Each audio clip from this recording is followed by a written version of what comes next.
হ্যাঁ, এবার বলো গতকাল রাতে তোমার সাথে কি ঘটেছিল? গতকাল রাত্রে যখন আমি টাকা ভর্তি ব্যাগ নিয়ে হসপিটালের উদ্দেশ্যে রওনা দিই, ওরে বলছিলাম এরা সকালবেলা আসার জন্য, এতগুলা টাকা নিয়ে এখন রাতের বেলা কিভাবে যাবি?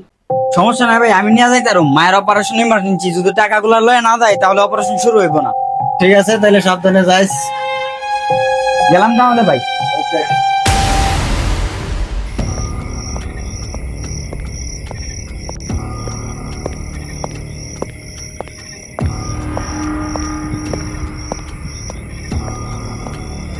চুরি ডাকাতি মানুষ মারি টাকা পয়সা সবকিছু রাখি।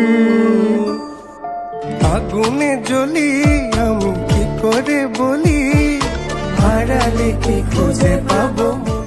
এই দেখোরা পিটার দেবকে টাকা দিছস। ভাই আমরা ছেড়ে দিন ভাই, এই টাকাগুলো আমার মায়ের অপারেশনের টাকা ভাই, ঠিক মতো লয়ে যদি না যাইতে পারি তাহলে আমার মায়ের অপারেশনটা হইব না। আরে দূর বেটা, কি অপারেশন আর অপারেশন, সুতা দেওয়ার আর জায়গা পাস না। শিয়ালের সামনে মুরগি পড়লে সাইরে দে, এটা তো বা সিনেমায় দেখছ, কিন্তু বাস্তবে এটা কখনো সম্ভব না। হিসাব বুঝো না, দুধু খাও। এ টাকা দিছস কি বেকার নে না রে ভাই।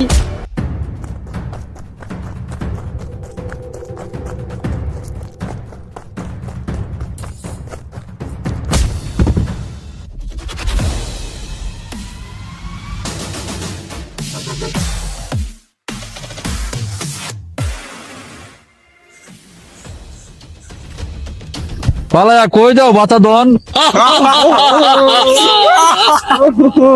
এই দর্শন রে ভাই টাকাগুলো নিয়ে না ভাই, ভাই টাকাগুলো আমার অনেক কষ্টের টাকা ভাই, ভাই টাকাগুলো নিলে আমার মায়ের অপারেশন হইব না ভাই, ভাই টাকাগুলো নিয়ে না ভাই, ভাই।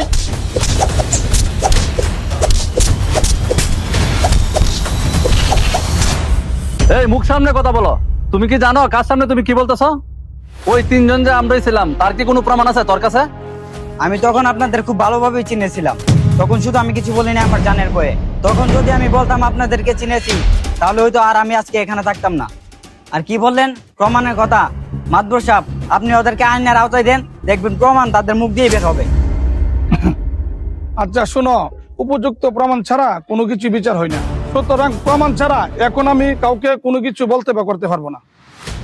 মাদবর সাহেব একটু বোঝার চেষ্টা করেন, এই টাকাগুলো আমার অনেক দরকার, এগুলো আমার মায়ের অপারেশনের টাকা। ডাক্তার বলেছিল সময় মতো যদি টাকাগুলো নিয়ে না পৌঁছাতে পারি তাহলে আমার মায়ের অপারেশন শুরু হবে না। সবই বুঝতে পারছি, তাও তুমি আগে উপযুক্ত প্রমাণ জোগাড় করো। আর তোমার মায়ের অপারেশনের জন্য যত টাকা লাগে বিচারের পর আমার সাথে যোগাযোগ করিও, আমি দিয়ে দিব। আর সময় হলে পরিশোধ করে দিও। এদিকে আসো, লাভটা কিন্তু প্রতি মাসে মাসে ক্লিয়ার করে রেখো।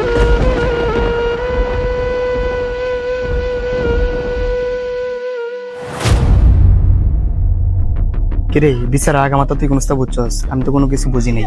কি বিচার করলো একবার তো মাকবর সবই জানি।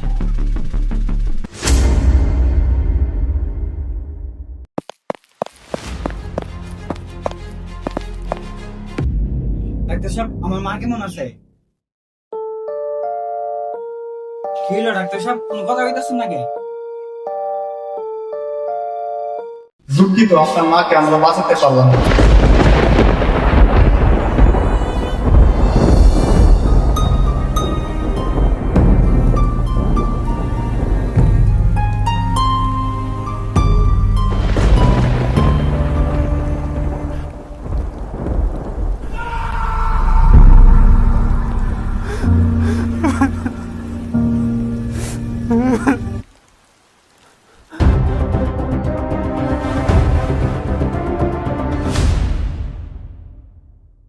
তাড়াতাড়ি আজকের মুরগিটা হাতছাড়া হয়ে গেলে কিন্তু সবই শেষ। আজকের ধানটা লাগাইতে পারলে সুখ আর সুখ।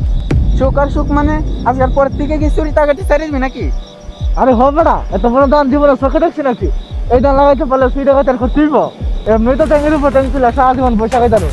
হ্যাঁ কথা তো ঠিকই কইছ, তার তাই পা চালা, ওইদিকে আবার উস্তাদ বসে থাকবো।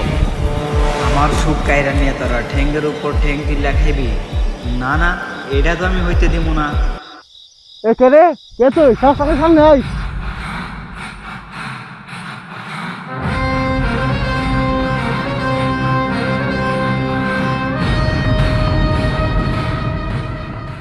তুই তুই নাকি তখন? হ আমি। কেন ভয় পাইছিস নাকি? বই? না না না, আমি কেন তোর দিকে বই পাবো? তুই কি বাঘ নাকি বই? আমি তোর দিকে বই পাবো?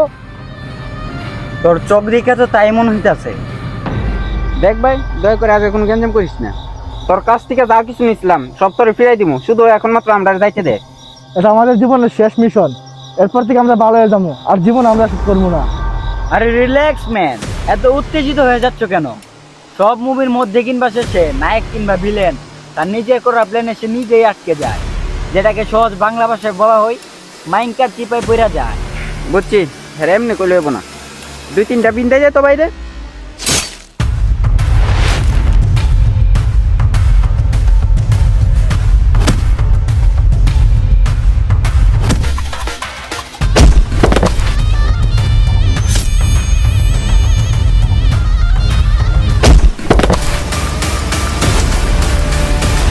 আয় আয় দেখি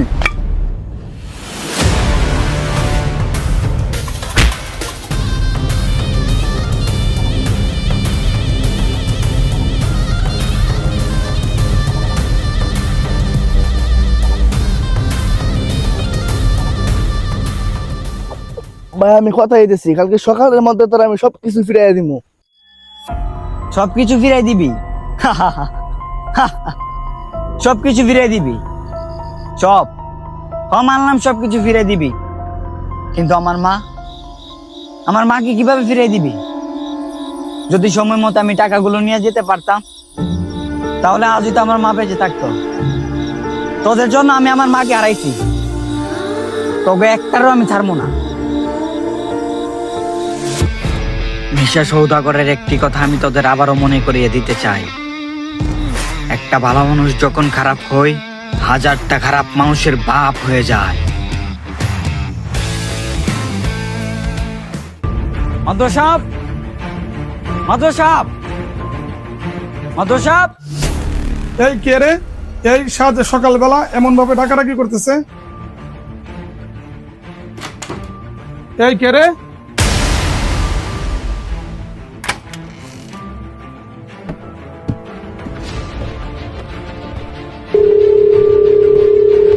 এই রফিক, কই তুমি?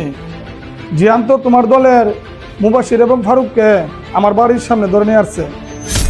আমি কিছু জানি না মাত্র সব, আপনি যেভাবে পারেন এইভাবে শেষ করেন। এই মিয়া ফোন ডাকো, তোমরা সব 2 টাকা দিয়ে 10 টাকার দরমা শেষ করে ফেলতে। ফোন ডাকো। বাহ মাদ্রাসাব বাহ, সমাজে আজ কত সুন্দর বিচার হচ্ছে। টাকা দিয়ে অন্যায়টাকেও নেই বানানো যায়, আর নেই বিচার বা উপযুক্ত মানুষগুলো আপনাদের মতো বিচারকদের জন্য টাকার কাছে হেরে যায়। দুধ কলা দিয়ে সমাজে এমন চোর ডাকাত পালেন বলেই আজকে আমার মাকে আমার হারাতে হলো। আপনার কাছে হাত জোর করে বলি মাদবর সাহেব, আমার মতো এরকম অবিচার আর কারোর সাথে যেন না হই।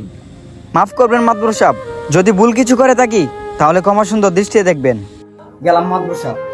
দাঁড়াও, তুমি আমার চোখ খুলে দিয়েছো। টাকার লোভে আমি অন্ধ হয়ে গিয়েছিলাম, সেই অন্ধ চোখে আঙ্গুল দিয়ে তুমি আমার ভুল ধরিয়ে দিয়েছো। আজকের পর থেকে এই সমাজে সবাই নেই বিচার পাবে, আমি তোমাকে কথা দিলাম। আর এদের বিচার আমি করব না, এদের বিচার করবে প্রশাসন। তোমার পক্ষ হয়ে আমি নিজে এদের নামে মামলা করব।